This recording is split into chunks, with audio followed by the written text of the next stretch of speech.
আসছে অভিকা মালাকার, অর্থাৎ আমাদের সকলের প্রিয় রানীর নতুন ধারাবাহিক। অভিকা মালাকার খুব অল্প দিনের মধ্যেই দর্শকদের প্রিয় হয়ে উঠেছে। তোমাদের রানী ধারাবাহিকের মাধ্যমে প্রথমবার টেলিভিশনের পর্দায় পা রাখেন তিনি।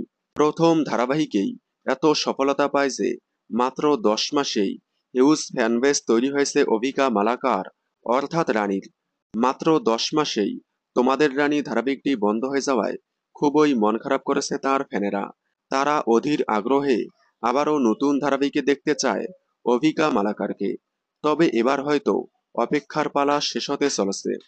টেরিপাড়ার গুঞ্জন উঠেছে টেন সিনেমা প্রোডাকশন হাউজের আসন্ন নতুন ধারাবাহিকে প্রধান চরিত্রে দেখা যাবে অভিকা মালাকারকে।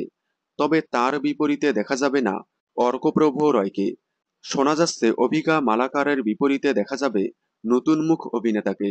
আগামী সেপ্টেম্বর মাসেই আসতে চলেছে টেন সিনেমা প্রোডাকশন হাউজের নতুন ধারাবাহিকটি, এমনটাই গুঞ্জন উঠেছে টেলিপাড়ায়।